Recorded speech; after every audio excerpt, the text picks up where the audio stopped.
안녕하세요. 저는 40대 후반의 여자입니다. 곧 지천명이죠. 이제 중년의 중심에 선 나이에 저에게 좋은 일이 있어 자랑하고 싶은데 아는 사람들에게 하자니 좀 그렇고 그렇다고 혼자 알고 있자니 입이 근질근질해서 이렇게 사연을 보내봅니다.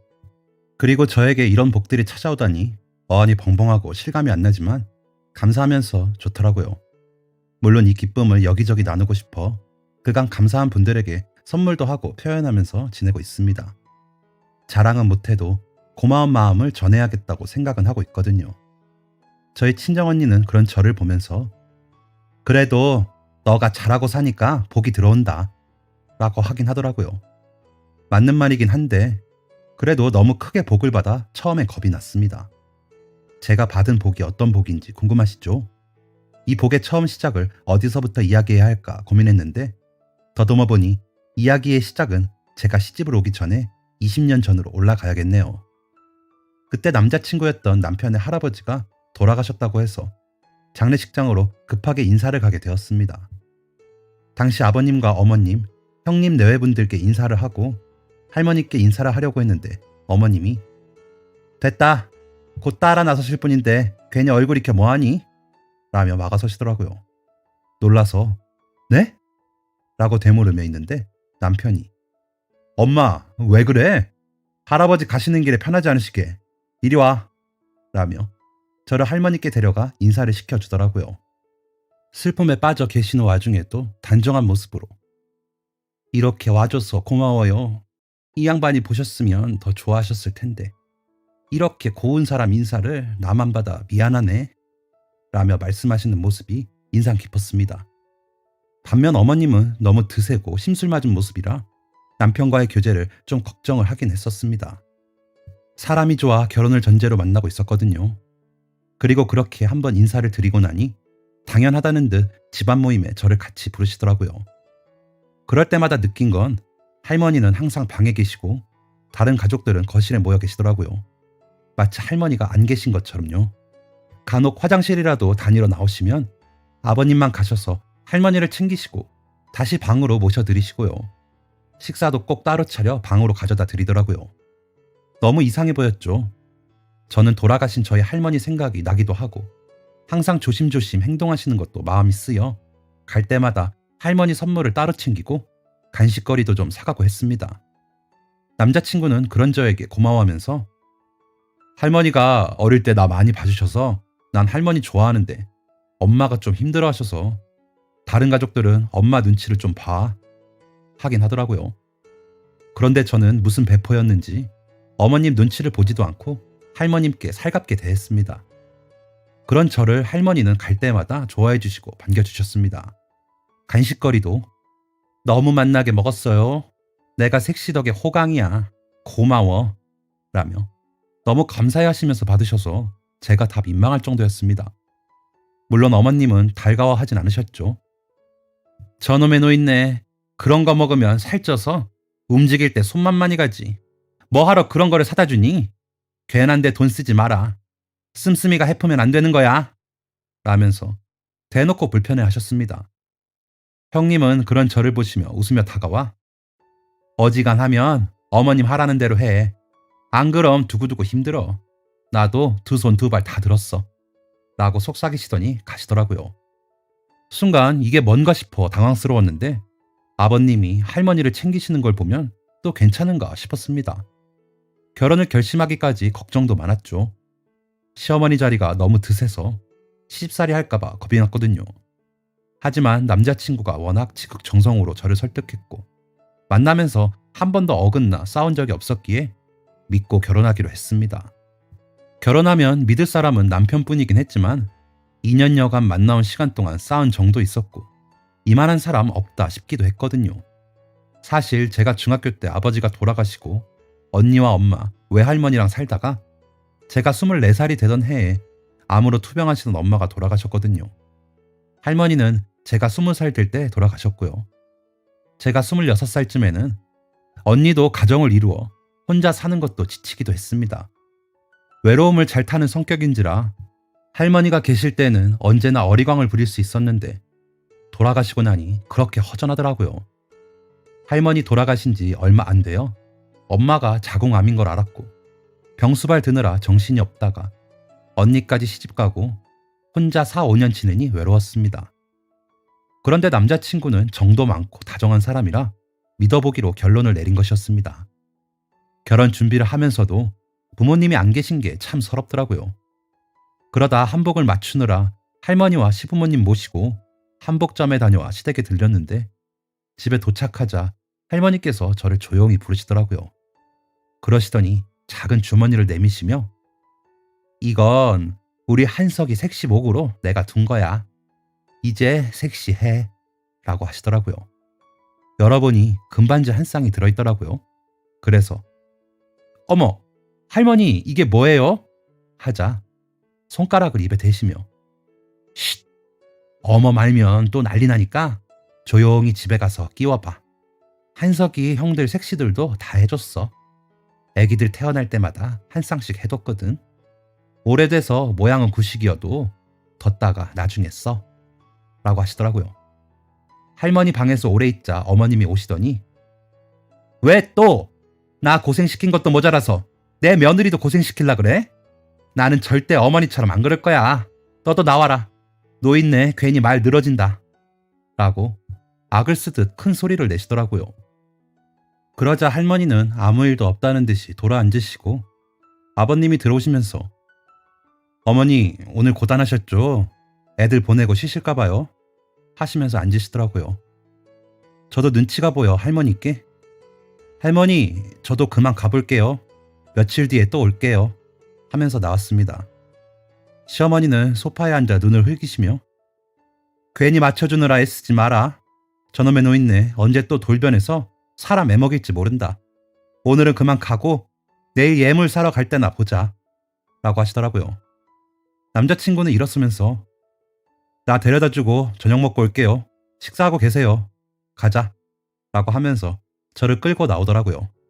차에 타서 어머니가 할머니한테 시집살이를 많이 당하셨어?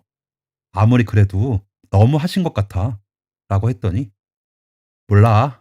나는 할머니랑 방도 오래 쓰고 그래서 그런 거 못 느꼈는데 엄마 시집 와서 처음에 좀 힘드셨나 봐. 그냥 내 기억엔 계속 저랬지. 형들도 별말 없는 거 보면 그랬나 보지. 라고 하더라고요. 그래서 할머니께 받은 주머니를 보여주며 할머니가 자기 태어났을 때 사두신 거라고 주시더라. 형님들도 다 주셨다던데 이런 마음 가지신 분이 시집살이를 시키셨을까? 라고 했죠. 주머니를 가만히 보던 남자친구는 울컥했는지 눈물을 흘리더라고요. 그러더니 잘 가지고 있어 라며 차를 출발시켰습니다. 저녁을 먹으면서도 별말 없더니 그냥 엄마랑 부딪히지만 말고 할머니한테 지금처럼만 해줘. 우리 할머니가 좋은 분인데 엄마랑 안 맞아서 그런 것 같아 라고 하더라고요. 그래서 그러자 하고는 별말 하지 않았습니다. 다음날 점심 무렵 어머니를 만나 백화점에 가 저는 다이아를 맞추고 남자친구는 시계를 맞추고 커플링을 하는데 어머님이 아유 나는 결혼할 때 다이아가 뭐니? 금가락지도 하나짜리 새 돈 겨우 받고 결혼했다. 너희 할머니가 욕심이 많아서 그것도 겨우 해주더라. 그거에 비하면 나는 다이아도 해주고 좋은 시어머니 아니니? 라고 하시더라고요. 그래서 어머니는 시집 오시면서 예단 어떻게 하셨는데요? 라고 아무 생각 없이 여쭈어보았더니 당황하시면서 나는 친정이 어려워서 대신 바로 시댁에 들어와 여태 시집살이 하고 살지 않니? 얼마나 고생했는지 아니? 라고 하시더라고요.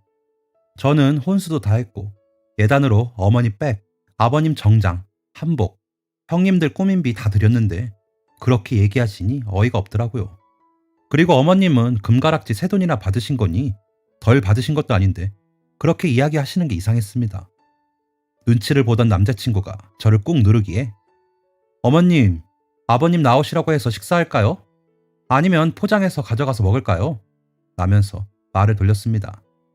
어머님은 인상을 쓰셨지만 여기 백화점에 냉면 맛있어. 거기서 먹자. 아버지 식사는 해놓고 나왔어. 라면서 앞장서시더라고요. 결혼식은 정신없이 치르고 가족 사진을 찍는데 어머님이 할머니가 천천히 움직이시자 에휴 그냥 우리끼리 찍자. 언제 기다리니? 손님들도 많은데 라고 하시더라고요. 그래서 남자친구한테 이야기해 얼른 모셔오라고 했습니다. 할머니를 모시고 사진을 찍는데도 아주 그냥 일평생을 걸리적거려 라며 꿍얼거리시는 시어머니의 말을 가족 그 누구도 듣지 못한 것처럼 행동하더라고요. 저는 마음에 걸려 속상했습니다. 저한테 하신 얘기는 아니었지만 그래도 좋은 날에 그렇게 독을 뿜으며 독서를 하는 시어머니가 밉더라고요. 어찌저찌 식을 마치고 신혼여행에서 돌아와 언니가 마련해준 이바지 음식을 가지고 시댁으로 갔습니다. 역시나 할머니는 방에 계시고 다른 가족들만 거실에 계시더라고요. 조카들도 할머님은 아예 없는 사람처럼 행동하더라고요. 그런데 문득 무슨 오기였는지 남편 손을 이끌고 할머니 방으로 먼저 향했습니다. 절 받으세요. 어른이신데 제일 먼저 절 받으셔야죠.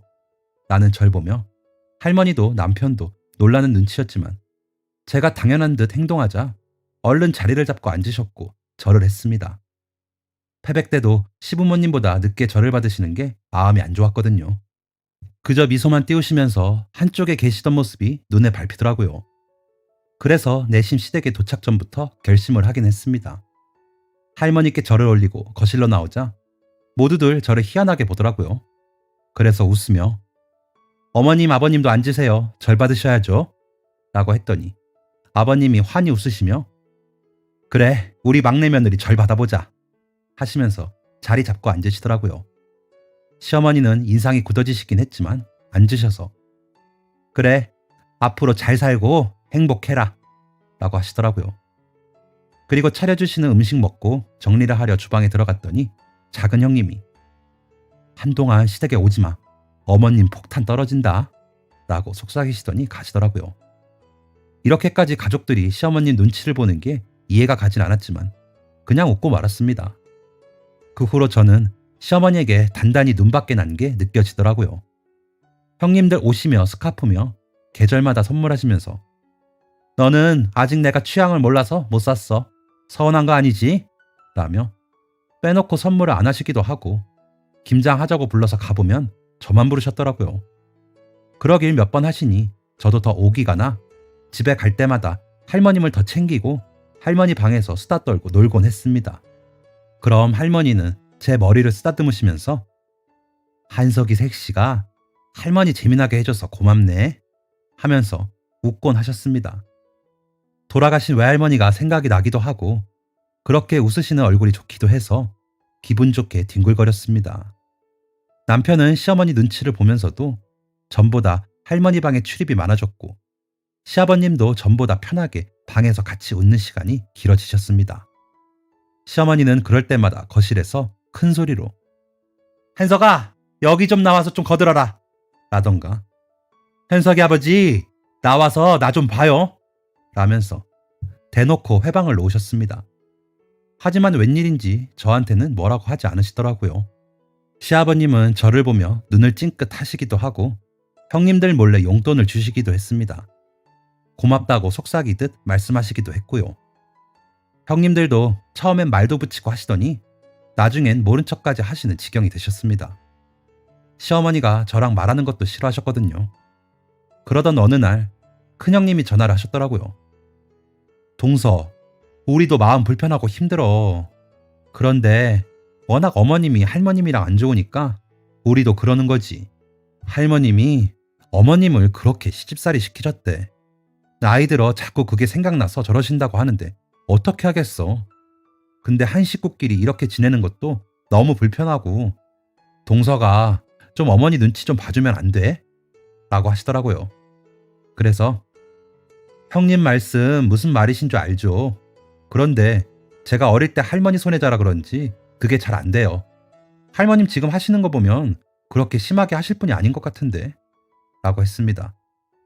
그치, 동서가 봐도 그렇지. 나도 알지. 그런데 어머님이 그렇다고 하시니까 그런 줄 알지. 할머님도 아니라고 하시는 것도 아니고. 그런데 우리 너무 불편해. 둘째 동서네랑 나랑 꼭 팥쥐 언니 된 것 같아서. 그렇다고 어머님이 그 문제 말고 우리를 힘들게 하시는 것도 아니니까. 그 부분만 안 건드리면 조용하시니까 그냥 잠자코 있는 거지. 그러니까 동서도 좀 조심해줘 라고 하시더라고요. 그래서 형님 정말 죄송한데요. 벌써 할머님이랑 너무 가까워져서 갑자기 거리두기도 좀 그래요. 저는 신경 쓰지 마시고 형님도 하시던 대로 하세요. 라고 했습니다. 그러자 한숨을 푹 쉬시더니 그럼 동서가 나랑 둘째 동서네랑 이해 좀 해줘. 나도 이런 전화 안 하고 싶었는데 어머님이 요즘 둘째 동서랑 나한테 아침 저녁으로 전화해서 동서 좀 잡으라고 이야기하셔서 전화한 거야. 알았어. 라면서 전화를 끊으시더라고요. 저 때문에 형님과 작은 형님이 시달리신다는 얘기를 들으니 그냥 지나칠 순 없더라고요. 그렇다고 그 뜻대로 하고 싶지도 않았고요. 그래서 시어머니께 전화를 했습니다. 어머님 잘 지내시죠? 시간 괜찮으시면 저희 집에 저녁 드시러 오실래요? 제가 모시러 갈게요. 라고 했더니 쌀쌀맞던 목소리가 한순간에 바뀌면서 그래? 뭐 맛있는 거 했니? 몇 시에 올래? 라고 하셔서 약속을 잡고 시댁 앞으로 가 어머님을 모시고 집으로 왔습니다. 집으로 오셔서 식사를 하시면서도 기분이 좋아 보이시더라고요. 식사를 다 하고 상을 물리고 과일을 내어드리면서 어머님, 제가 할머니 챙기는 게 싫으세요? 라고 여쭈어 보았죠. 그러자 갑자기 얼굴이 굳으시더니 내가 안 그래도 너한테 한번 이야기하려고 했어. 내가 못되고 이상한 사람 같지? 너는 그럴 수 있지. 그런데 더 싫은 건 그 노인네가 모르는 척하고 너한테 좋은 사람인 척하는 거야.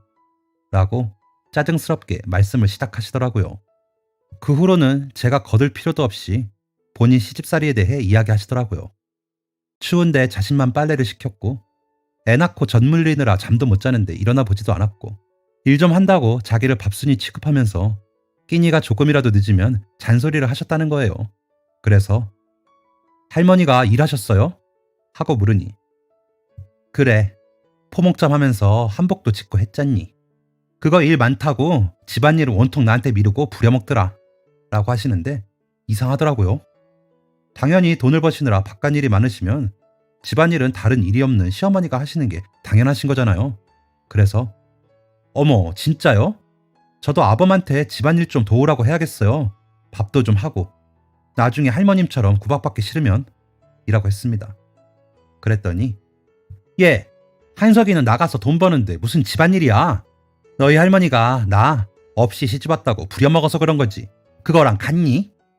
그때는 다 어려웠을 때라 우리 친정이 힘들어서 그런 건데 말은 안 해도 그렇게 눈치를 주더라. 나중에 친정에 돈 빌려준 것도 꼭 다 받으려고 하고 내가 그런 서러운 게 쌓여서 한이 돼서 그런 거야. 라며 눈물까지 보이시는데 전혀 공감이 되질 않았습니다.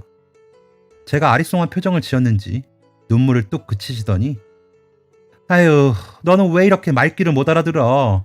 다들 나 고생했다고 하는데 라며 답답해 하시기에 네 어머니, 저는 이해가 잘 안 돼요. 아버님, 할머님 나가서 일하시면 어머님이 집안일 하시는 게 당연한데 그게 왜 시집살이에요?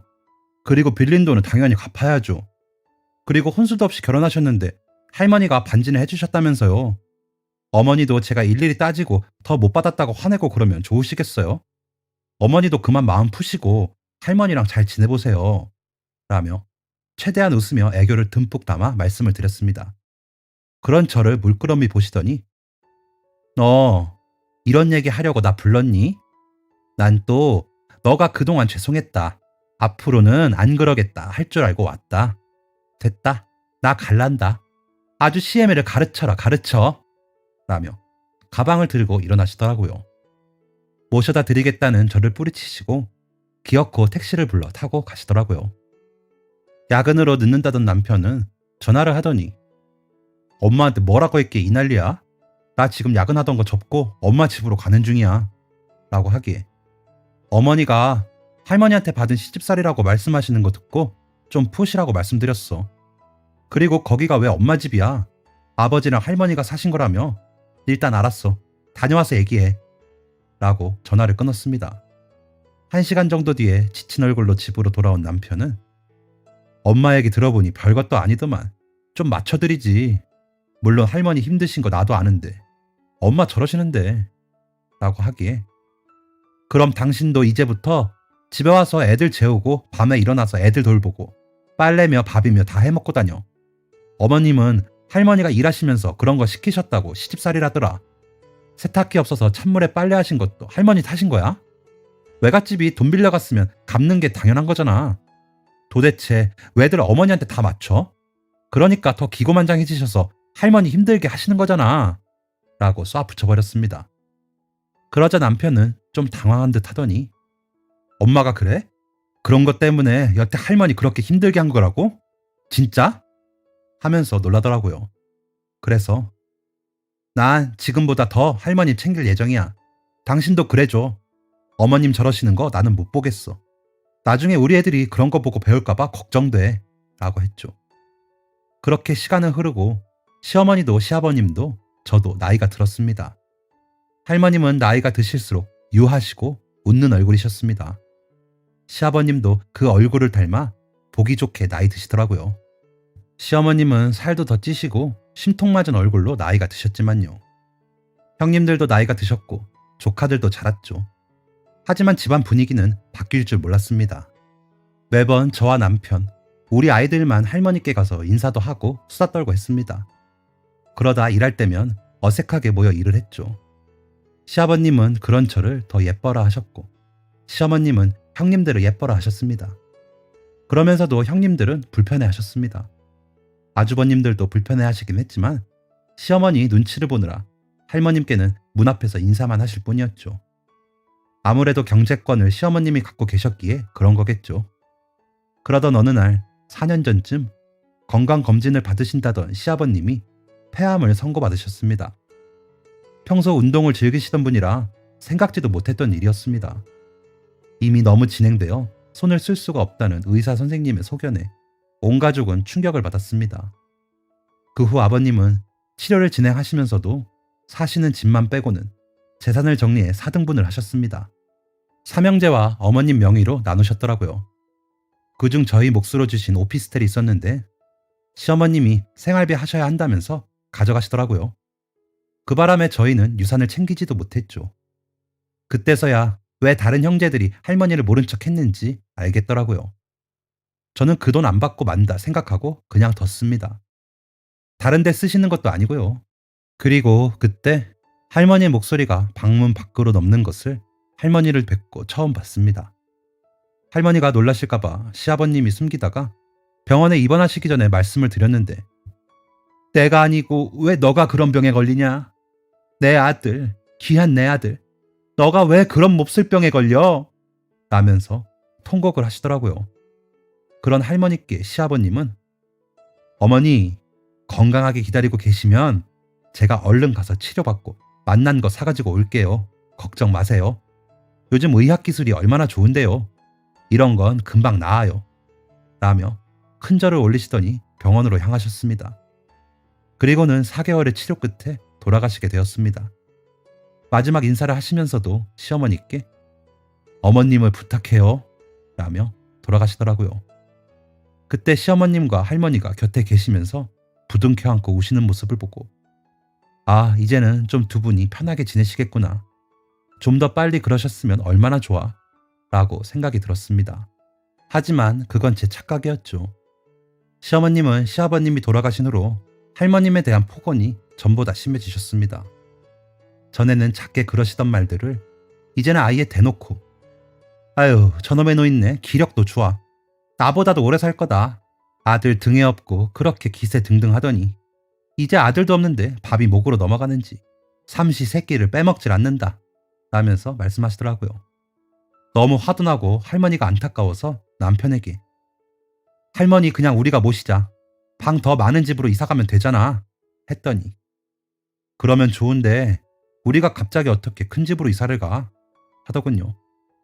그래서 핸드폰을 켜서 제 증권 계좌를 보여주며 형부가 확실하다 그래서 투자했는데 이렇게 됐어. 이거 팔아서 이사가자. 3억 정도 되니까 지금 이 집 팔고 보태면 큰 집 가지. 라고 했더니 깜짝 놀라더라고요. 형부가 증권회사에서 받는 정보를 간간히 저에게 알려주곤 했는데 본인은 다른 데 투자한 돈을 뺄 수가 없다며 추천하더라고요. 저라도 투자해서 돈 벌라고요. 그래서 1,000만 원으로 시작하여 야금야금 오른 것이 3억 정도 돼서 안 그래도 빼야겠다고 생각하고 있는데 할머님을 보니 더 서둘러야겠더라고요. 90살이 다 되어가시는 할머니를 그렇게 사시게 둘 순 없었습니다. 그래서 집 알아보고 이사 결정하느라 정신없다 2주 정도 틈을 두고 시댁에 갔습니다. 가서 할머니 모셔가겠다 이야기를 하려고 간 거죠. 그런데 할머니가 안 계시더라고요. 시어머니만 웃으면서 저희를 맞으시고요.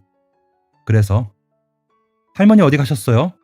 했더니 아 저기 가셨어 하기에 노인정 가셨어요? 내가 가서 모시고 올까? 라며 남편이 나서자 아니 요양원 가셨어. 거기 노인들도 많고 오히려 의지되고 좋지 뭐. 요즘은 나라에서 지원금도 나와서 다들 나보다 더 잘해줘 라면서 눈을 피하시더라고요. 그때 남편이 처음으로 시어머니께 소리를 지르더라고요. 엄마, 그렇다고 할머니를 요양병원에 보냈어? 아니 멀쩡하신 양반을 왜 병원에 보내? 어디 병원이야? 우리가 모실 거야. 안 그래도 우리 할머니 모시려고 이사 가기로 했어. 병원 어디야? 라고 막 성화를 부리니 시어머니는 더 크게 소리를 지르면서 그 노인네를 왜 너희가 맡아? 야, 그럴 정신에 나나 모셔. 나 이제 혼자잖아. 너희 형들은 가만히 있는데 왜 너희가 난리야? 라고 방방 뜨시더라고요. 저희만 모르게 형님들과 아주버님들도 같이 할머니를 요양원에 모신 거였습니다. 게다가 무이탁 노인들이 나가는 그런 무료 시설이에요. 너무 화가 나고 속상하더라고요. 그래서 큰형님께 전화를 해서 형님, 할머님 모신 병원이 어디예요? 저희가 모시려고요. 안 그래도 저희 이번에 이사하면서 모시겠다고 말씀드리러 갔는데 안 계시네요. 라고 했더니 동서, 그만 있고 우리 좀 둥글게 살자. 오피스텔 뺏기고도 모르겠어? 그만해. 할머니도 좋다고 하셨어. 라는데 화가 더 나더라고요. 형님, 나중에 민철이가 형님 그렇게 모셔도 좋으세요? 전 싫을 것 같아요. 자식 이렇게 많은데 왜 할머님이 거기가 좋으시겠어요? 전 다 필요 없어요. 그냥 할머니 계신 곳만 알려주세요. 제가 모시고 저희 집으로 갈게요. 라며 화를 냈더니 그제야 어느 병원인지 알려주시더라고요. 병원에 가보니 거의 거동을 못 하시는 분들이 많으셨고 할머니는 정정하신데도 침대에 앉아 시간을 보내고 계시더라고요. 우리가 아는 것처럼 무슨 수업, 놀이치료 이런 건 아주 잠깐이고요. 그래서 병원에 가족 증명서 보여드리고 모시고 나왔습니다. 아직 이사 날짜까지는 좀 남았지만 거기서 한시라도 모실 수가 없더라고요. 아버님 돌아가신 지 얼마나 되었다고 이렇게까지 하시는 시어머니가 이해도 안 가고 어이도 없고요. 할머니는 처음에 병원이 좋아. 밥도 잘 나오고 운동도 하고 괜찮아. 그냥 가. 라고 하셨지만 제가 울면서 이야기하자 울지 마라. 고운 얼굴 망가진다. 고맙다. 고마워. 라면서 따라 나서시더라고요. 남편은 형들과 시어머니께 전화해 다시는 보고 살지 말자고 소리를 지르며 싸우더니 할머니 품에 안겨 어린애처럼 엉엉 울더라고요. 그런 남편의 머리를 쓰다듬으시던 할머니는 한석이는 어릴 적에도 속상한 일이 있으면 이렇게 울더라. 다 커서 장가 가서도 애기네. 라면서 웃으시더라고요. 그러면서 다들 힘들지. 그런데 노인네가 자리 차지하고 있으니 그럴 수 있어. 형들이랑 엄마 너무 나무라지 마라. 너희 엄마가 그래도 시집 와서 고생이 많았어. 그러면서도 너희 삼형제 잘 키워줬고 돈도 어설프게 쓰지 않아서 집도 사고 너희 물려줄 것도 만들고 했더라. 힘들게 살아서 한이 많아 그런 거야. 이해해. 라면서 제 손을 잡고 웃으시더라고요. 이렇게 유하시고 정정하신 분을 그렇게 눈앞에서 치워버릴 듯 했다는 게 너무 속이 상했습니다. 그러면서 시어머니와 형님들, 아주버니들에게 너무 화가 나더라고요. 요양원 가실 수 있죠. 하지만 마음가짐과 태도의 문제라고 생각합니다. 어쩔 수 없이 케어가 불가능해 보내드리는 것과 내가 싫고 귀찮다고 떠넘기듯이 보내는 것은 큰 차이가 있죠. 아직 화장실도 잘 가시고 식사도 잘 하시고 말씀도 재미있게 하시고 지혜도 훌륭하신 어른이 자의가 아닌 타의에 의해 요양원에 버려지듯 계시는 건 있을 수 없는 일인 거죠. 일주일 뒤쯤 아주버님 두 분이 오셔서 한참을 할머니 앞에 무릎 꿇고 울면서 잘못했다고 빌면서 죄송하다고 하고는 가셨습니다. 매번 그냥 모른 척만 하시던 분들이라 의외라고 생각이 들더라고요. 그러더니 가시면서 재수씨, 우리가 미안해요. 목구멍이 포도청이라고 유산 물려받는다고 우리가 사람으로 못 살았네요. 큰 결심인 거 알아요. 고마워요. 내가 지금은 못하지만 나중에 꼭 갚을게요. 하더니 가시더라고요. 말이라도 그렇게 해주고 가시니 감사했습니다. 할머니께 그렇게 해주신 것도 좋았고요. 형님들도 차례로 전화하셔서 미안하다 하시더니 시어머니 때문에 힘들다고 토로하시면서 전화를 끊으시더라고요. 안 봐도 훤하죠. 그렇게 이사를 하고 얼마 안 있다가 코로나가 퍼지기 시작했습니다. 요양원에 계시던 어른들이 집단 감염으로 힘들어지시고 사망자가 많다는 뉴스를 접할 때마다 할머니를 빨리 모셔오길 잘했다고 생각했습니다. 아이들도 할머니께 한문을 배우며 좋아하더라고요. 저도 제 어린 시절이 떠오르며 할머니가 계신 게 좋았습니다. 그만큼 유하시고 정감 있으신 분이시거든요. 우리 할머니 코로나로 외출도 껄끄러워지고 남편도 재택근무하고 아이들도 원격 수업을 하며 온 가족이 집에만 있게 되었습니다. 할머니가 답답하실까봐 마스크 꽁꽁 하고 아파트 주변을 돌며 걷기만 겨우 했죠. 연락도 없이 지내시던 시어머니가 전화를 하시더라고요. 받기 싫었지만 더 시끄러워질까 받았습니다. 예, 너는 이사했다면서 어떻게 와보라는 말이 없니? 아무리 그래도 너무한 거 아니니? 시어머니가 혼자 이렇게 있는데 굶는지 어쩌는지 궁금하지도 않아? 하시더라고요. 그래서 형님들도 계시고 아주머님들이랑 조카들도 있잖아요. 그리고 요즘 코로나로 난리라 할머니 때문에 조심해야 해요. 할머니 연세도 많으신데 코로나 걸리시면 큰일이잖아요. 라고 했더니 야, 한석이 엄마는 나야. 그 노인네가 뭐 해준 게 있다고 그렇게 애지중지야? 너 진짜 그러다 오피스텔 못 돌려받아? 하시기에 어머니, 저 그렇게 돈 보고 부모님 모시고 그런 사람 아닙니다. 할머니는 지금도 충분히 제 역할을 하고 계시고요. 남편 말로는 어릴 때 할머니 품에서 자고 그랬다던데 왜 해준 게 없으세요? 라고 했더니 하여간 너는 한마디를 안 진다. 그래, 너 잘났다. 아주 착하고 훌륭하다. 그 훌륭한 며느리 밥 나도 좀 먹어봐야겠으니까 내일 저녁에 데리러 와. 라며 통보를 하시더라고요. 대답도 하기 전에 전화를 끊으시는데 낮잠 주무시는 줄 알았던 할머니가 나오시더니 너희 시어머니야? 오라고 해라. 아무리 그래도 자식 사는 거 궁금하지. 나 때문에 그렇게 골내지 마. 그러다 나 죽고 너희 시어머니 죽으면 또 후회가 남아. 라고 하시더라고요. 그래서 남편에게 이야기해 시어머니를 내일 모시고 오기로 했습니다. 서둘러 마트에 식자재 배달을 시키고 정신없이 준비했죠. 그렇게 모시고 온 시어머니는 집안 곳곳을 보시다가 할머니 방에 들어가시더니 노인네 얼마나 산다고 잘도 꾸며줬다. 어머니 좋겠어. 손자 덕 봐서. 나는 아들 뺏겼어. 라며 눈을 흘기시는데도 할머니는 그래, 잘 왔다. 가서 밥부터 먹어. 한석이 처가 어제부터 부지런히 준비했어. 라며 웃으시더라고요. 저 같으면 웃음은커녕 방문 닫고 내다보지도 않을 것 같은데 너그럽게 대하시는 할머님을 보며 존경심이 들었습니다. 성품이 어떻게 저렇게 좋으실까 싶어서요. 그런 성품을 시아버님이 물려받으셨기 때문에 시어머님의 저런 성품을 다 받아주고 사셨구나 싶더라고요. 그것도 시어머니가 받은 복이라면 복이겠죠. 식사를 하시면서도 이건 어떻고 저건 어떻고 입맛이 없고 하시면서 깨작거리시다가 가셨습니다. 그날 밤에 할머니 방에 자리 놔드리러 갔더니 조용히 밖을 살피시더니 저에게 서류 봉투를 주시더라고요. 그래서 뭔가 싶어 꺼내봤더니 딱 문서더라고요. 놀라서 이게 뭐냐고 여쭤보니 이게 내가 예전에 누구 소개로 사놓은 땅인데 거기 땅을 빌려서 쓰는 사람들이 있어. 1년에 한 번씩 땅값을 주는데 거기 안에 통장으로 들어와. 아가 해. 라며 제 손에 꼭 쥐어주시더라고요. 할머니, 내가 지금 이거 받으면 다른 사람들이 이거 있는 줄 알고 할머니 모신다고 욕해요. 라며 거절하자 이건 아무도 몰라. 돌아가신 너의 시아버지랑 나만 알아. 그 땅값 몇 년씩 모아서 전에 집 사는데도 보태고 너희 시아주버님들 가져간 그 오피스인가 호텔인가 그거도 사고 한 거야. 오래 모았거든. 근데 너희는 안 가져왔다며. 이제 나는 나이가 많아 관리하기 힘들어. 너희 해. 라고 하시기에 할머니, 그럼 관리만 도와드릴게요.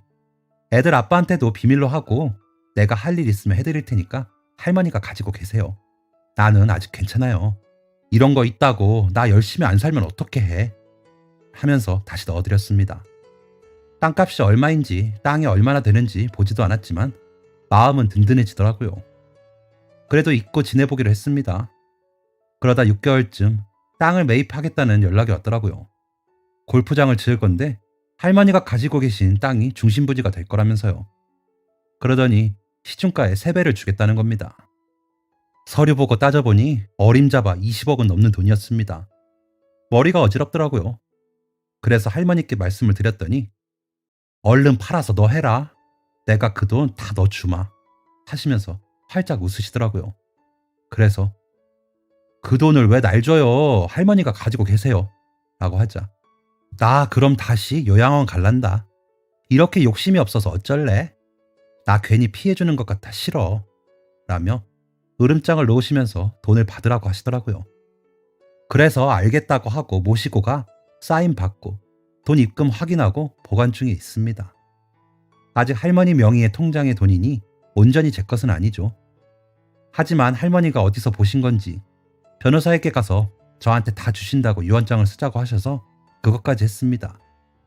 어디 이야기할 데는 없고 언니한테 이야기했더니 잘했다. 고마우신 분이시다.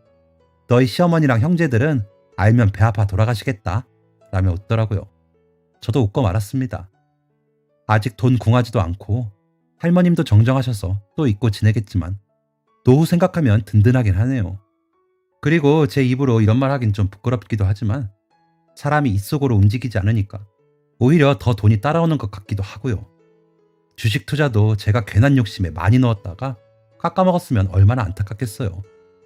그리고 할머니를 돈으로 모셨다면 제가 요양병원 더 좋은 곳으로 모셨을 수도 있죠.